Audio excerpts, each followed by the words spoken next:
Ola, rapazas e rapaces. Ben, continuamos coa seguinte parte do bloque onde estamos a analizar o franquismo. Xa vimos diferentes ámbitos, primeiro o ámbito político e o proceso de institucionalización onde pasamos por diferentes etapas, dende unha fase de nacional sindicalismo, pasando por un constitucionalismo cosmético onde se establece esa suposta democracia orgánica ata chegar á fase tecnocrática. No ámbito económico tamén vimos unha longa posguerra, unha fase de recesión e de falta de crecemento económico seguido a partir dos anos 50, sobre todo a finais dos anos 50, dun proceso de gran desenvolvemento económico. Ao mesmo tempo que se está a ter lugar que está a ter lugar esas transformacións económicas e políticas e sociais, tamén temos que analizar a evolución e a trayectoria da oposición que presentou a sociedade, partidos políticos, sindicatos, a oposición que presentou ao réxime e que buscaron o establecemento dun réxime democrático. Ben é certo que a República quedou liquidada co fin da guerra, é dicir, desapareceu. Sen embargo, durante todo o réxime, esta oposición estivo presente, tanto no interior como no exterior. Proba de esta oposición foi a legislación represiva, duramente represiva, que creou o franquismo, sobre todo nos seus primeiros anos. Proba disto foi a Lei de Responsabilidades Políticas de 1939, así como tamén a Lei contra a Masonería e o Comunismo de 1940, que o que buscaban era depurar a sociedade e as institucións españolas de todos aqueles que se consideraban contrarios ao réxime franquista. A represión cebouse aproximadamente cun total de 300.000 represaliados que acabaron en prisión ou que tamén acabaron asasinados. Homes e mulleres que apoiaran a diferentes partidos que estaban en contra do réxime, que tamén apoiaran a República ao longo da Guerra Civil ou que foran sospeitosos incluso de formar parte destos partidos ou de algún tipo de sindicato. Nestes anos, a represión do réxime foi bastante intensa. Proba disto son as numerosas vítimas que se cobraron neste momento. No caso de Galicia foi moi intensa, en parte porque a súa represión xa se iniciou dende 1936 por ser unha zona onde triunfaron os sublevados, é moi intensa sobre todo nalgúnhas rexións, sobre todo nas rexións industriais onde se concentraba a maior parte da poboación, nas Rías Baixas ou, por exemplo, na zona de Coruña e de Ferrol e tamén nalgúns municipios do interior de Galicia, onde as vítimas foron moi numerosas. Tamén é certo que ao longo destes anos, xusto despois da Guerra Civil, a represión foi tan intensa que levou á creación de campos de concentración e de traballo en diferentes puntos e en diferentes rexións de España, onde todos estes represaliados, ademais de estar en prisión, tiñan que, dun xeito obrigatorio, traballar en diferentes obras públicas ou, por exemplo, nesta imaxe vemos o Val dos Caídos, que foi construído precisamente por republicanos represaliados deste momento e que viña a simbolizar a victoria do bando nacional e ao mesmo tempo era un recordatorio para aquelas vítimas do bando nacional. Tratouse de reconvertir nun recordatorio para todas as vítimas, sen embargo, a día de hoxe todavía é un dos símbolos máis controvertidos que ten o réxime que está presente a día de hoxe en España e que rememora a represión do réxime. Nos primeiros anos a oposición ao réxime foi tremendamente activa, tanto no interior como no exterior. Os exiliados víronse obrigados a abandonar o país e trataron de organizar unha intensa oposición dende o exterior vertebrados a partires dos partidos políticos que apoiaran ao réxime dende o interior. Un exemplo desta oposición no exilio foi o propio goberno da República que continuou con certa actividade política con dous obxectivos. En primeiro lugar, este goberno da República no exilio buscou un recoñecemento propio por parte dos diferentes países europeos e ao mesmo tempo unha condena internacional ao franquismo. Sobre todo a súa actividade máis intensa foi ao longo da Segunda Guerra Mundial, nun contexto no que se esperaba que o réxime acabara se os aliados conseguían triunfar, cousa que pasou. O que pasa é que non conseguiron máis que un rexeitamento por parte da Organización das Nacións Unidas nos primeiros anos do réxime. Nunca conseguiron realmente un recoñecemento propio como goberno da República no exilio. Dentro, a oposición interna ligouse directamente a figura dos maquis ou dos fuxidos. Neste caso tratouse de guerrilleiros que estaban formados nas áreas de resistencia, onde triunfaran no seu primeiro momento os sublevados ou tamén como restos do exército republicano que se ubicaron sobre todo na zona do Maestrazgo ou, por exemplo, en algunhas rexións pirenaicas. Foi moi intensa, por exemplo, no caso de Galicia. Galicia, dende os primeiros anos, estivo baixo control dos sublevados. Eso obligou a que toda esa oposición, todos eses fuxidos por pertencer a diferentes partidos de esquerda ou por estar integrados en diferentes sindicatos, houve unha movilización de parte desta sección que tivo que fuxir cara ao monte, cara aos bosques galegos, e dende aí reorganizaron unha estrategia violenta en contra das forzas da orde do franquismo, sobre todo en contra da Garda Civil, contra a Falanxe e contra o propio exército. En nestes anos foi moi importante, foi moi significativa a intervención das guerrillas no Val de Arán no 1944, nun momento no que se esperaba a derrota que xa era evidente da Alemanha nazi, de Hitler, e con esta invasión anarquista o que se buscaba era a intervención e o apoio das diferentes potencias internacionais en contra do franquismo. Sen embargo, a resistencia do exército franquista e da Falanxe conseguiron acabar con esta movilización. Esta invasión anarquista do Val de Arán no 1944 é onde se inserta esta película coñecida como O laberinto do fauno, ten lugar precisamente nesta intervención das guerrillas.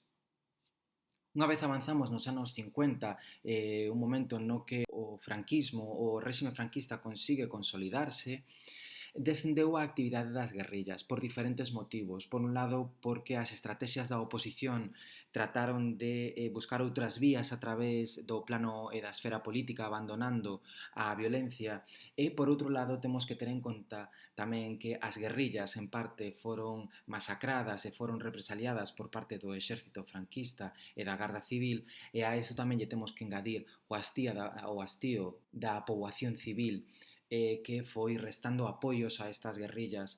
Sen este apoio as guerrillas eran moitísimo máis débiles. Neste sentido foi importante a labor dos partidos políticos que se ubicaron sobre todo no exilio e que buscaron outras vías de participación na oposición. Vías coas que se buscou mobilizar sobre todo a poboación española en dous ámbitos. Por un lado no ámbito universitario e por outro lado no ámbito laboral e sindical. Nestes primeiros anos a mobilización no ámbito universitario tivo bastante éxito, sobre todo a partir de 1956. Sí que é certo que as primeiras protestas iniciais non amosaban directamente ou dun xeito claro unha democratización do sistema, non era o que aparentemente buscaban, aínda que sí no seu trasfondo. Realmente as primeiras protestas baseábanse en conseguir un sindicato independente para os estudantes, que sustituíse ao oficial. O oficial estaba ligado á Falanxe, o Sindicato Español Universitario, ou SEU, que de feito a día de hoxe todavía existe. A medida que avanzamos no réxime, unha vez entrados nos anos 60, se lembrades neste contexto ten lugar un proceso de crecemento económico moi intenso e ao mesmo tempo que se produce esta liberalización e este crecemento no ámbito económico tamén se intensificou a oposición no interior. Temos que ter en conta, se recordades, que esta liberalización e crecemento ten lugar a consolidación e a aparición dunha amplia clase media, que cada vez entrarán máis en contacto tanto co ámbito universitario como co ámbito sindical do mundo obreiro. Se ben a conflitividade laboral estivo moi controlada e de feito diminuiu a súa capacidade de mobilización coa desaparición de todos os sindicatos, as folgas neste momento comenzáronse a converter nalgo máis que habitual, onde se entremezclaban tanto demandas de carácter económico, melloras laborais, melloras salariais, Ao mesmo tempo comezaron a entreverse peticións para democratizar o propio sistema. Un exemplo desta actividade laboral foi o nacemento das comisións obreiras en 1962, un sindicato que de feito a día de hoxe ten unha representatividade moi importante. As comisións obreiras naceron ligadas ao propio sindicato vertical. Estas movilizacións aproveitaron a estrutura deste sindicato, esta institución, para poder chegar aos obreiros e foi aí onde se consolidou as comisións obreiras. Como exemplo desta conflictividade laboral temos un dos casos máis importantes que tivo lugar en Galicia en 1972, en concreto o 10 de marzo. Foi unha movilización obreira que tivo lugar en Ferrol, ligada sobre todo á industria dos astaleiros e á industria naval. A intervención da Policía Armada deu lugar a numerosos feridos e á morte de 2 obreiros, o que significou unha movilización todavía maior e se trasladou a outras cidades galegas como a Vigo. A importancia deste día, a importancia que tivo este día como a referente na movilización obreira galega dá conta o feito de que é o 10 de marzo o día da clase que se celebra o día da clase obreira galega. Fora da conflictividade no mundo laboral, esta oposición trasladouse a outros ámbitos. A Igrexa comezou a mostrar de feito certa oposición, sobre todo tras o Concilio Vaticano II, onde por primeira vez a Igrexa defendeu a liberdade religiosa e de conciencia, onde tamén se procedeu a unha certa modernización da moral cristiá. Neste contexto é onde se inscribe o documento firmado por un total de 339 sacerdotes españois onde se reclamaba unha maior liberdade. Noutro ámbito tamén, noutro ámbito xeográfico e noutro ámbito da oposición, en Euskadi iniciouse unha actividade terrorista protagonizada por ETA que nace precisamente en 1959 como unha forma radicalizada do nacionalismo vasco. O seu líder, Xavi Etxebarrieta, foi o líder deste momento e que fixo valer o seu punto de vista na banda terrorista buscando unha vía violenta para acadar os seus obxectivos. Nestes primeiros anos, de feito, a banda terrorista ETA tivo certo apoio por parte da oposición ao réxime. O que pasa é que a banda terrorista ETA, a diferencia doutras agrupacións, continuaron coa súa vía terrorista e coa súa vía violenta, e incluso unha vez desaparece o réxime franquista. Dende o punto de vista político, os partidos tamén tiveron unha actuación todavía máis intensa, tanto no exilio como tamén no interior, sobre todo por parte do Partido Comunista, así como tamén por parte do Partido Socialista Obreiro Español. Dende un punto de vista político, quizáis a acción máis importante que tivo lugar neste momento foi o cuarto congreso do movemento obreiro que se celebrou en Múnich no 1962. Neste congreso celebrouse sobre todo no momento no que España realiza por primeira vez unha petición de ingreso na Comunidade Económica Europea. A Comunidade Económica Europea, posterior á Unión Europea, era unha unión económica e unha unión aduaneira que se crea neste momento integrado por diferentes países europeos co fin de conseguir unha maior proxección económica e comercial. Franco tratou de ingresar facendo unha petición formal neste momento e a raíz desta petición formal no cuarto congreso do movemento europeo pediu unha democratización definitiva do sistema franquista e ademais onde estiveron representados diferentes líderes tanto monárquicos como tamén líderes da esquerda. Pedían unha democratización do sistema e tamén o que pedían é que a Comunidade Económica Europea non aceptase a ningún membro que tivera un réxime ditatorial tal e como foi, de feito. A Comunidade Económica Europea sempre rexeitou as peticións de entrada do réxime franquista e España non conseguiu entrar, de feito, ata 1986. O réxime ridiculizou enormemente este congreso denominando o contubernio de Múnich e castigou duramente os participantes do interior con cárcere e tamén con desterro. E de feito tamén respondeu non soamente ante o congreso, senón tamén ante o rexeitamento da Comunidade Económica Europea con movilizacións sociais, algo que facía constantemente o réxime franquista analizando todas estas medidas do exterior como un ataque como un intento de intervención dentro de España, non? Atacando a natureza que ele entendía que era a natureza española conservadora, católica e, por suposto, franquista. A posición do réxime ante esta oposición foi variando ao longo do tempo. Sí que é certo que nos seus primeiros anos a posición do réxime foi moi dura, cunha represión constante. Foi coñecida, de feito, coñecida como o terror quente, de tal xito que non soamente se levaba unha represión e un control das ideas da movilización da poboación, senón que se levaron a cabo numerosos asesinatos por parte do réxime franquista, un terrorismo interno.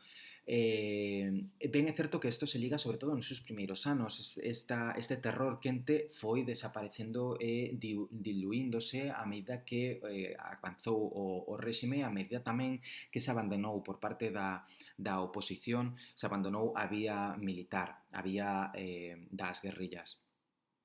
A partir de aí, a posición do réxime foi variando entre a represión e certo aperturismo político. Mostra deste aperturismo político e no contexto dese constitucionalismo cosmético que mencionábamos anteriormente, suprimíronse os tribunais militares, é dicir, acabouse con esa xurisdicción militar sobre aqueles delitos ligados ao ámbito da ideoloxía e ao ámbito da política e creouse un tribunal específico coñecido como Tribunal da Orde Pública, o TOP, que comezou a traballar a partir de 1963 neste tipo de delitos. Sen embargo, a medida que avanzou o réxime, a medida que a oposición comezou a endurecerse e comezou a aparecer tamén a vía terrorista, recuperouse esa xurisdicción militar neste tipo de casos.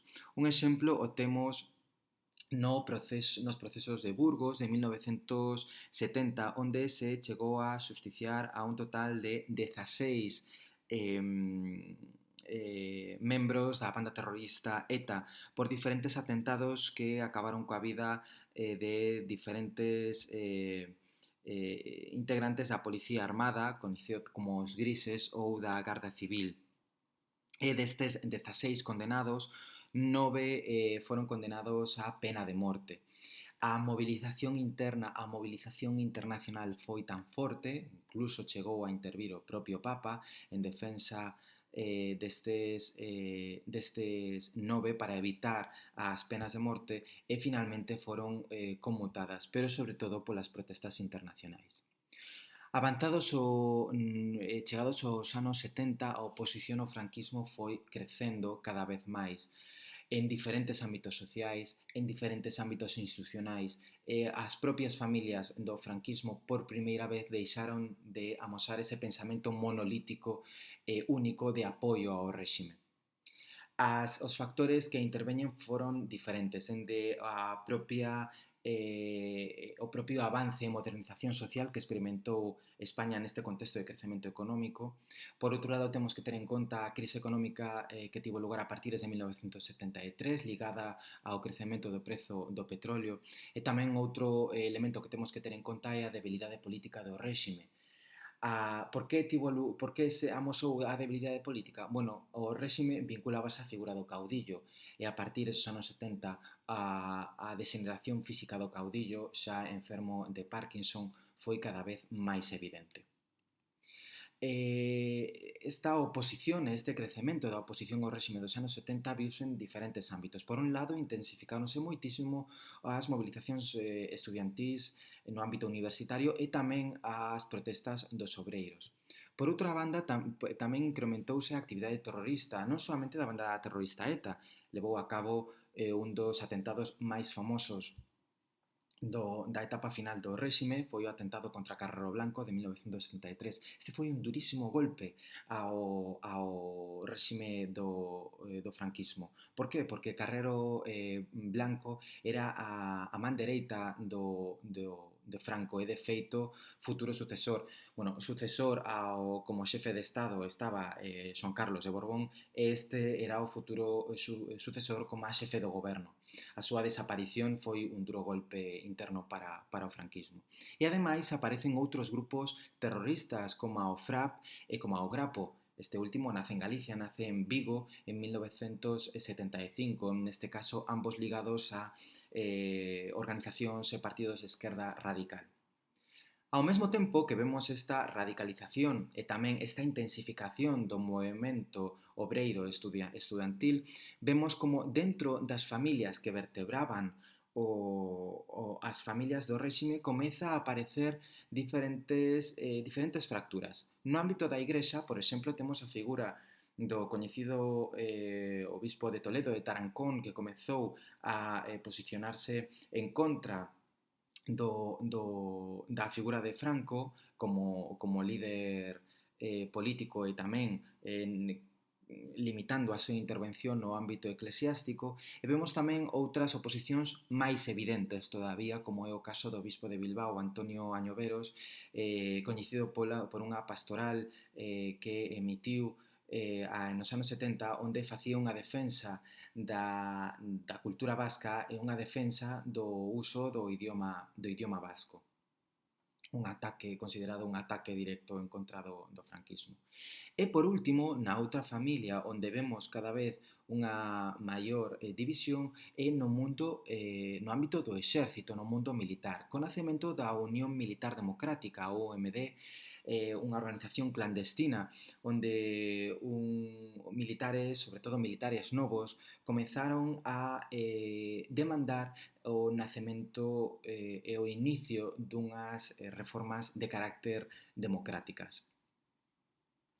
Os partidos políticos tamén dinamizaron a súa actividade nos anos 70, sobre todo onde xa nun momento no que era evidente a descomposición do réxime, un momento no que se aproximaba xa a data de morte do ditador, comenzaron a organizarse dun xeito no que se buscaba unha organización antifranquista máis xeral para establecer unha fronte común en contra da ditadura buscando xa unha transición.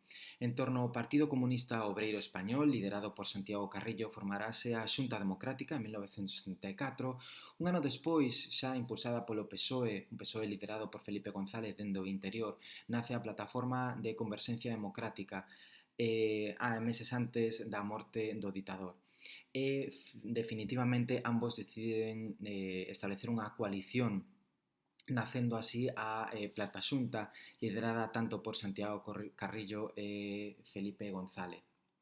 Finalmente, vemos como nestes anos, paralelamente á descomposición do réxime, paralelamente ao decaimento físico do propio líder, do ditador, a oposición faise máis forte en diferentes ámbitos, no ámbito universitario, no ámbito laboral, no ámbito tamén da estrategia terrorista e tamén no ámbito político, quedando á espera da morte do ditador para o inicio dunha transición cara á democracia, unha transición que unha parte importante da sociedade española ansiaba, e tamén con medo ante un posible guerra civil que acabase co réxime.